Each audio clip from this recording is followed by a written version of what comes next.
Hello दोस्तों, स्वागत करता हूं आप सभी का आपके अपने परिवार दीक्षित एजुकेशन अड्डा पर। दोस्तों एक बार फिर हाजिर हो चुका हूं लेकर आप सभी के लिए मोस्ट इंपॉर्टेंट क्लास है। अगर आपका भविष्य में SSC CHSL SSC CGL tier 2 या एसएससी एमटीएस कोई सा भी एक दिवसीय एग्जाम है तो आप इस क्लास को मिस मत कीजिएगा। ऐसे सवाल लेकर आ रहा हूँ जो आपका एसएससी बार बार पूछता है और ये सारे सवाल आपके SSC CGL SSC MTS SSC GD विभिन्न परीक्षाओं में पूछे गए सवाल हैं। सारे सवालों को आप अपनी कॉपी के अंदर वन लाइनर नोट्स के रूप में नोट करके रखें। आपको 100% नंबर दिला के जाएंगे सारे सवाल। आइए शुरू करते हैं आज की क्लास। देखते हैं अपने सारे महत्वपूर्ण सवाल। हमसे पहला सवाल पूछा गया कि डीपीएसपी का प्रावधान कहां से लिया गया है, यानी कि दोस्तों कौन सी चीज संविधान में कहां से ली गई है। एक जनरल सवाल बनता है आपकी परीक्षा के अंदर।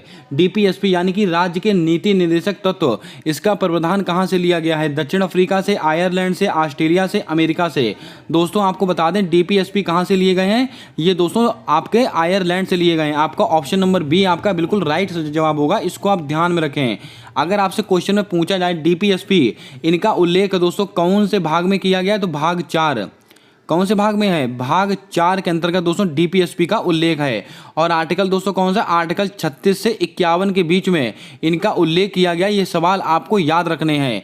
आपने दोस्तों अभी एसएससी सीएचएसएल के एग्जाम देखे होंगे, उसके अंदर आर्टिकल 36 और 51 के बीच में से ही सवाल बहुत सारे बने हैं। आपको याद रखने हैं आर्टिकल 36 से 51 के बीच में सारे महत्वपूर्ण अनुच्छेद। अगर हम बात करें दक्षिण अफ्रीका, यहां से क्या लिया गया, संविधान संशोधन। अगर आपसे पूछा जाए कि संविधान संशोधन की प्रक्रिया दोस्तों कहां से ली गई है, दक्षिण अफ्रीका से ली गई है। इसको भी आपको याद रखना है। ऑस्ट्रेलिया दोस्तों, ऑस्ट्रेलिया से दोस्तों क्या लिया गया, समवर्ती सूची। अगर आपसे पूछा जाए कि समवर्ती सूची की अवधारणा कहां से ली गई है, ऑस्ट्रेलिया से ली गई है। और अमेरिका से दोस्तों क्या लिया गया, मौलिक अधिकार। क्या लिया गया, मौलिक अधिकार, फंडामेंटल राइट्स, मौलिक अधिकार। इसको भी आप नोट करके रखें, यह सवाल भी हमारे लिए बहुत ही महत्वपूर्ण सवाल है। और मौलिक अधिकार का उल्लेख कौन से भाग में किया गया, भाग नंबर 3। और दोस्तों मौलिक कर्तव्य यानी कि फंडामेंटल ड्यूटीज, ये दोस्तों कहां से ली गई हैं तो आपको दोस्तों याद होगा ये रूस से लिए गए मौलिक कर्तव्य। और इनका उल्लेख कौन से भाग में किया गया, भाग 4A। भाग 4A में मौलिक कर्तव्यों का उल्लेख किया गया है। आई होप दोस्तों आपने सारे तथ्यों को नोट कर लिया होगा। चलिए बढ़ते हैं अपने नेक्स्ट क्वेश्चन की ओर। हमारा नेक्स्ट हमसे क्वेश्चन पूछा गया कि टोक्यो पैरा ओलंपिक में भारत ने कितने रजत पदक जीते। दोस्तों Tokyo Olympic, para Olympic, Birmingham राष्ट्रीय खेल और दोस्तों इसके अलावा दोस्तों फीफा वर्ल्ड कप, ये 4 से 5 ऐसे दोस्तों टूर्नामेंट हैं, ऐसे खेल हैं जहां से आगामी परीक्षाओं में 100% आपसे सवाल पूछा जाएगा। टोक्यो पैरा ओलंपिक 2020, इसके अंदर भारत ने कुल कितने पदक जीते थे तो आपको मैंने कई बार बताया होगा 19 पदक जीते थे। भारत ने कितने, 19 पदक जीते थे। और दोस्तों भारत सभी देशों में पहले स्थान पे, कौन से स्थान पे था, 24वें स्थान पे था। कौन से, 24वें स्थान पे था भारत देश है। और दोस्तों अगर आपसे पूछ लिया जाता है कि सबसे ज्यादा गोल्ड मेडल जीतने वाला देश कौन सा बना था, चीन बना था सबसे ज्यादा गोल्ड मेडल जीतने वाला। लेकिन दोस्तों हमसे सवाल पूछा गया कि टोक्यो पैरा ओलंपिक में भारत ने कितने रजत पदक जीते यानी कि सिल्वर मेडल कितने जीते। तो आपको दोस्तों नोट करके रखना है ये 8 पदक जीते थे। आपका ऑप्शन नंबर बी बिल्कुल सही जवाब होगा। अगर आपसे क्वेश्चन पूछ लिया जाता है कि टोक्यो पैरा ओलंपिक 2020 में भारत ने कितने गोल्ड जीते थे, गोल्ड जीते थे दोस्तों 5। कितने गोल्ड मेडल जीते थे, 5। तो दोस्तों गोल्ड मेडल जीते थे अपने भारत देश ने। और सिल्वर मेडल कितने जीते थे, सिल्वर मेडल जीते थे दोस्तों 8। और अगर आपसे कांस्य पदक पूछ ले तो दोस्तों कांस्य पदक जीते थे 6। कांस्य पदक, कांस्य कितने जीते थे, 6। लेकिन दोस्तों यहां से एक सवाल आपसे मोस्ट इंपॉर्टेंट में पूछा जाएगा। टोक्यो पैरा ओलंपिक 2020 में भारत की दोस्तों पहली महिला थी जिन्होंने दोस्तों सर्वाधिक गोल्ड जीते थे। कौन बनी थी, अवनी लेखरा। इनका नाम आप याद रखिएगा, अवनी लेखरा। अगर आपसे पूछा जाए कि टोक्यो पैरा ओलंपिक 2020 में सर्वाधिक पदक जीतने वाली कौन भारतीय महिला थी, अवनी लेखरा। इनका संबंध किससे है, ये दोस्तों पिस्टल शूटिंग से संबंधित है। किससे, पिस्टल शूटिंग से संबंधित है। ये बात आपको याद रखनी है। इन्होंने दोस्तों 2 पदक जीते थे यानी कि 2 गोल्ड मेडल जीते थे अवनी लेखरा ने। ये बात आप याद रखिएगा। आइए चलते हैं अगले क्वेश्चन की ओर। हमारा अगला क्वेश्चन पूछा गया कि राष्ट्रमंडल खेल 2022 का आयोजन किस देश में हुआ। तो बच्चे को पता है दोस्तों राष्ट्रमंडल खेल, कॉमनवेल्थ गेम कहां पर हुए हैं, बर्मिंघम में हुए हैं। आपका ऑप्शन नंबर बी बिल्कुल सही जवाब होगा। लेकिन यहां से दोस्तों आपको क्या क्या याद रखना है। अगर आपसे पूछा जाए राष्ट्रमंडल खेल 2026 राष्ट्रीय मंडल खेल 2026, इसका आयोजन दोस्तों कहाँ होगा? इसका आयोजन होगा ऑस्ट्रेलिया में। और दोस्तों राष्ट्रीय मंडल खेल 2022 ये दोस्तों कौन से क्रम का था? ये दोस्तों 22वें क्रम का था। ये बात भी आपको ध्यान में रखनी है, ये सवाल बहुत ही महत्वपूर्ण है। और इसके अलावा अगर आपसे पूछा जाए भारत का कौन सा स्थान आता है इसके अंदर? चौथा स्थान आता अपने भारत देश का। और अपने भारत देश ने 61 पदक जीते थे और जिसमें से दोस्तों 22 तो गोल्ड मेडल थे। ये बात आपको याद रखनी है, मोस्ट इंपॉर्टेंट सवाल रहेगा आपकी परीक्षाओं को ध्यान में रखते हुए। अगर हम बात करें कतर दोहा फीफा वर्ल्ड कप 2023, इसका आयोजन दोस्तों कहाँ हुआ था? कतर दोहा में हुआ था। और दोस्तों आपको याद होगा 3 सवाल मैंने कई बार आपको नोट कराए, एक बार फिर आपको नोट कराता हूँ। जीता कौन था? जल्दी से कमेंट करके बताएंगे आप कौन जीता था कौन हारा था, यानी कि इसका विजेता और उप विजेता दोनों आपको कमेंट करके बताने हैं। आपको याद होगा गोल्डन बॉल, गोल्डन बूट और गोल्डन ग्लव्स, इन तीनों का अवार्ड किसको मिला? ये बात आपको नोट करनी है। गोल्डन बॉल का अवार्ड किसको मिला था? लियोनेल मेसी को मिला था। गोल्डन बूट को दोस्तों किसको मिला था? किलियन एम्बापे को मिला था। और गोल्डन ग्लव्स ये दोस्तों एक मार्टिनेज करके खिलाड़ी हैं, इनको मिला था। ये तीनों सवाल आपको ध्यान में रखनी है, तीनों सवाल आपकी परीक्षा के लिए मोस्ट इंपॉर्टेंट सवाल होंगे। मैंने आपसे क्वेश्चन पूछा है कि कतर मतलब जो फीफा वर्ल्ड कप था इसको दोस्तों जीता कौन था? तो आपको याद होगा इसको कौन जीता था? अर्जेंटीना जीता था। किसको हराकर? फ्रांस को हराकर। ये बात आपको याद रखनी है। अब दोस्तों पेरिस, आपको याद आ रहा होगा ग्रीष्मकालीन ओलंपिक 2024, ग्रीष्मकालीन ओलंपिक 2024 इसका आयोजन कहाँ होगा? पेरिस में होगा। आइए चलते हैं अगले क्वेश्चन की ओर। हमारा अगला सवाल पूछा गया कि लुड्डी किस राज्य का लोक नृत्य है? झारखंड, पंजाब, छत्तीसगढ़, महाराष्ट्र। दोस्तों लुड्डी ये किस राज्य का लोक नृत्य है? तो आपको याद करके रखना है ये पंजाब का लोक नृत्य है। आपका ऑप्शन नंबर बी बिल्कुल सही जवाब हो जाएगा, इसको आपको नोट करके रखना है। दोस्तों कमेंट करके बताएं क्या दोस्तों एक महत्वपूर्ण जो लोक नृत्य है उनसे संबंधित राज्य है उनका एक दोस्तों सेपरेट वीडियो बनाना चाहिए कि नहीं? यानी कि दोस्तों अभी तक आपकी जो जितनी भी एसएससी की परीक्षाएं हुई हैं उनके अंतर्गत जितने भी लोक नृत्य आपसे पूछे गए हैं वो सब इंक्लूड कर और जो भी महत्वपूर्ण सवाल बन सकते हैं उनका एक सेपरेट वीडियो बनाना चाहिए कि नहीं? इसका जवाब आपको कमेंट कर बताना है। दोस्तों पंजाब का है लुड्डी लोक नृत्य और इसके अलावा भांगड़ा ये दोस्तों हरियाणा में भी होता है और पंजाब में भी होता है। अगर आपके ऑप्शन में पंजाब ना हो तो आप हरियाणा लगा कर आएंगे। झारखंड का कौन सा है? सरहुल फेस्टिवल है, बच्चे को पता है। छत्तीसगढ़ का दोस्तों कौन सा है? पंडवानी नृत्य है और पंथी लोक नृत्य है। महाराष्ट्र का दोस्तों लावणी और तमाशा और इसके अलावा काला घोड़ा कला महोत्सव। इतनी बातें आपको याद रखनी हैं। चलिए बढ़ते हैं अगले क्वेश्चन की ओर। दोस्तों हमारा अगला सवाल पूछा गया कि ISFR रिपोर्ट 2019 के अनुसार भारत का वन क्षेत्र कितना है? 21.67% है, 24.56% है, 87.57% है, 75.57% है। दोस्तों आपको बता दें ISFR रिपोर्ट 2019 के अनुसार भारत का वन क्षेत्र कितना है? तो आपको नोट करके रखना है 21.67%। आपका ऑप्शन नंबर ए बिल्कुल सही जवाब होगा।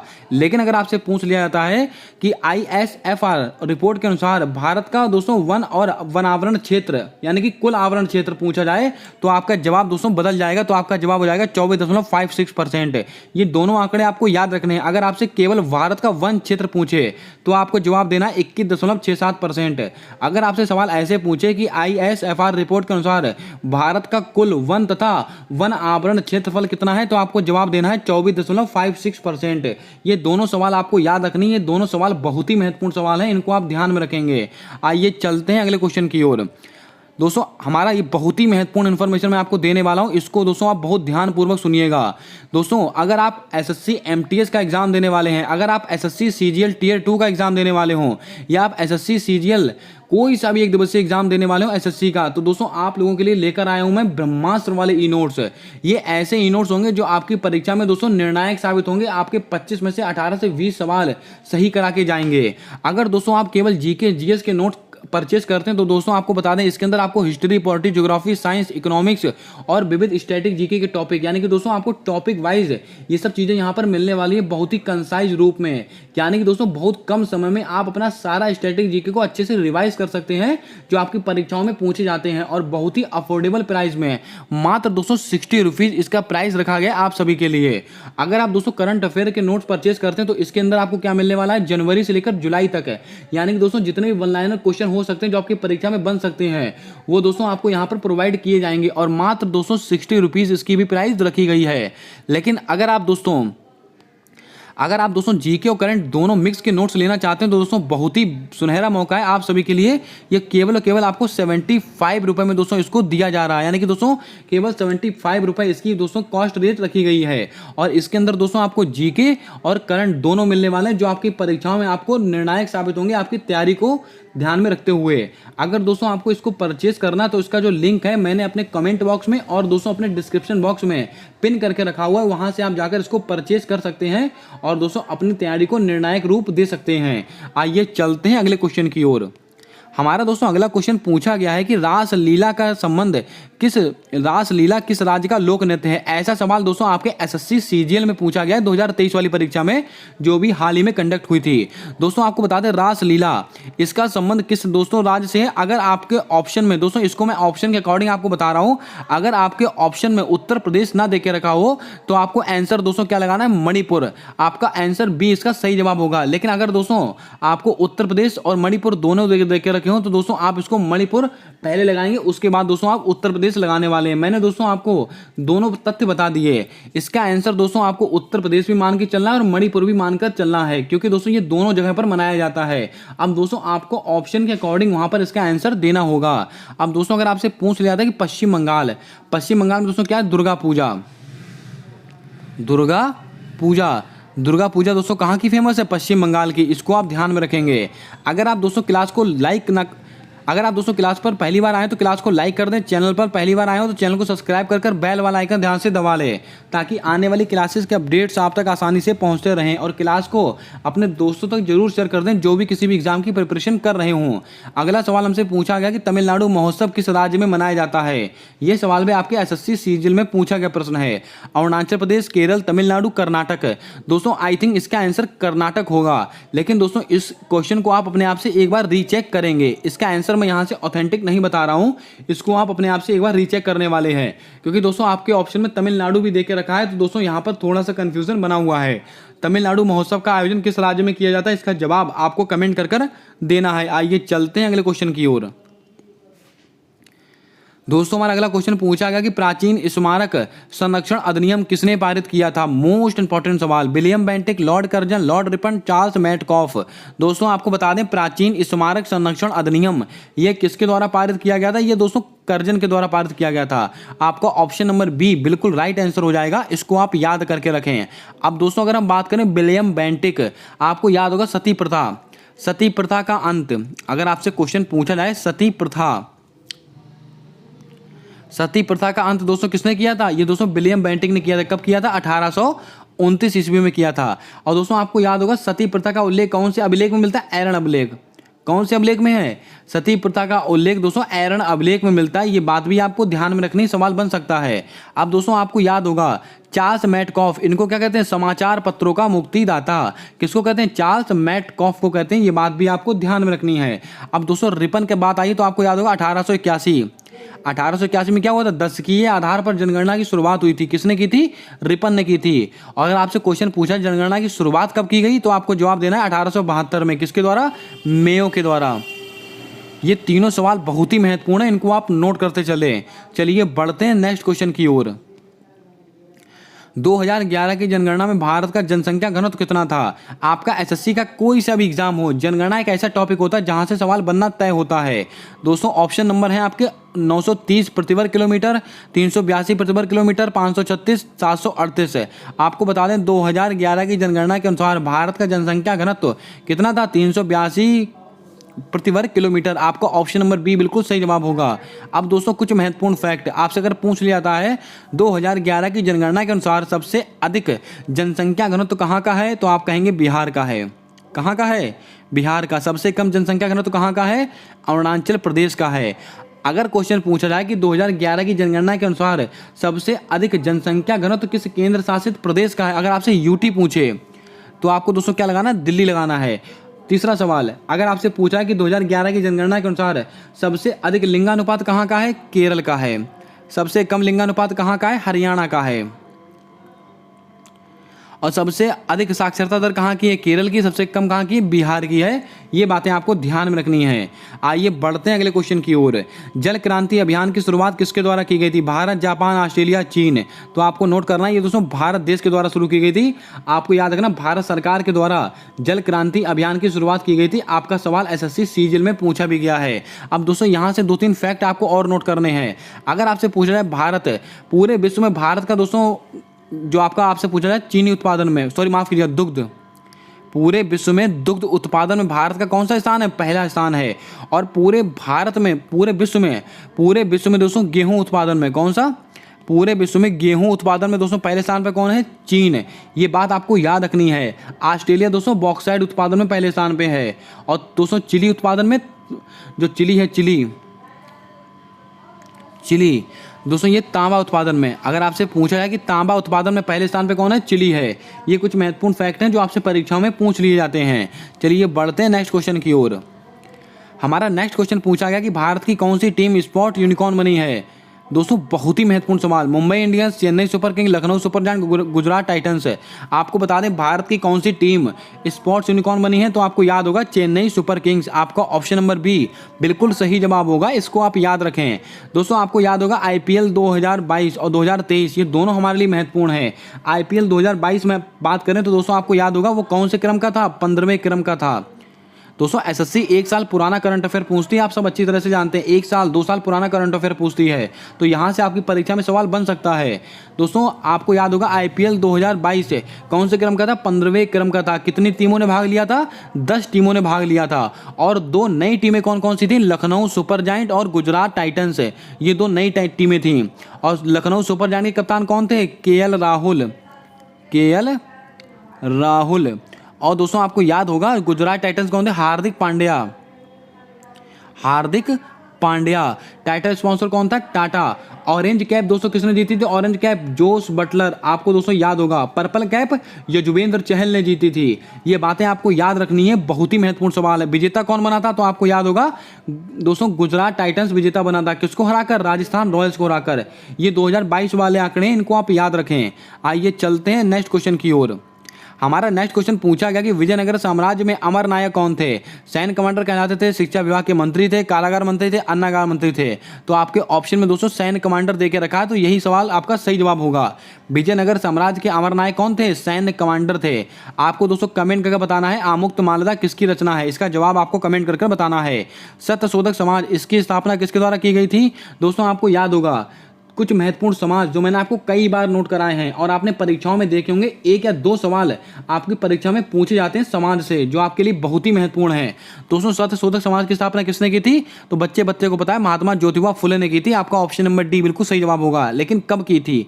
1873 में की थी। ये जवाब आपको याद रखना है। स्वामी दयानंद सरस्वती, आपको याद होगा आर्य समाज। स्वामी दयानंद सरस्वती ने कौन से समाज की स्थापना की? आर्य समाज। कब की है? 1875 में की है। राजा राम मोहन राय ने, आपको याद होगा, ब्रह्म समाज। कौन सा? ब्रह्म समाज। और कब की थी इसकी स्थापना? तो दोस्तों मैंने आपको कई बार बताया, 1828 ईस्वी में की है। आत्माराम पांडुरंग, प्रार्थना समाज। और कब की है? 1867 में की है। और एक समाज बचता है आपका रामकृष्ण मिशन, इसकी स्थापना किसने की है? स्वामी विवेकानंद। और कब की गई थी? 1897 ईस्वी में। आइए चलते हैं नेक्स्ट क्वेश्चन की ओर। हमारा अगला क्वेश्चन पूछा गया कि विनेगर में कौन सा अम्ल पाया जाता है? फार्मिक अम्ल, एसिटिक अम्ल, सिट्रिक अम्ल, लैक्टिक अम्ल। दोस्तों आपको बता दें विनेगर यानी कि इसको कहते हैं सिरका में दोस्तों कौन सा अम्ल पाया था? एसिटिक अम्ल पाया था। आपका ऑप्शन नंबर बी बिल्कुल सही जवाब होगा। इसको आप ध्यान में रखें। अगर हम बात करें ऑप्शंस को लेकर, फॉर्मिक अम्ल ये दोस्तों लाल चींटी में पाया जाता है। लाल चींटी में पाया था फॉर्मिक अम्ल। और दोस्तों सिट्रिक अम्ल ये किसमें पाया था? सिट्रिक अम्ल ये दोस्तों आपके नींबू में। किसमें? नींबू में। और दोस्तों टार्ट्रिक अम्ल किसमें? टार्ट्रिक अम्ल ये आपका दोस्तों पाया था इमली में। किसमें? इमली में। और इसके अलावा ये लैक्टिक अम्ल दूध में पाया जाता है। और दोस्तों मैलिक अम्ल से में पाया जाता है। और दोस्तों ऑक्जेलिक अम्ल, मोस्ट इंपॉर्टेंट सवाल ये दोस्तों टमाटर में पाया जाता है, इसको आप ध्यान में रखेंगे। आइए चलते हैं आज के अगले और अंतिम सवाल की ओर। हमारा अगला और अंतिम सवाल है क्लोरीन का परमाणु क्रमांक कितना होता है। ये ऐसा सवाल है जो आपकी परीक्षाओं में आपको नंबर दे के जाएगा, 100% छपेगा ये सवाल। क्लोरीन का परमाणु क्रमांक कितना होता है, तो आपको याद होगा 17 होता है। अब दोस्तों ये तीनों भी हमारे लिए बहुत ही महत्वपूर्ण है। अगर आपसे पूछ ले रहा है 35, तो आपको याद रखना ब्रोमीन। ब्रोमीन का परमाणु क्रमांक कितना होता है, 35। 53 दोस्तों किसका, iodine. Iodine, chlorine, bromine, iodine. और दोस्तों ये कौन है, फ्लोरीन।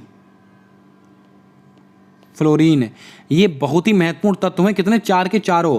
क्लोरीन का परमाणु क्रमांक 17, ब्रोमीन का 35, आयोडीन का 53 और दोस्तों फ्लोरीन का 9। आई होप दोस्तों आज की क्लास आपको पसंद आई होगी। आज का जो कंटेंट है आपको अच्छा लगा होगा।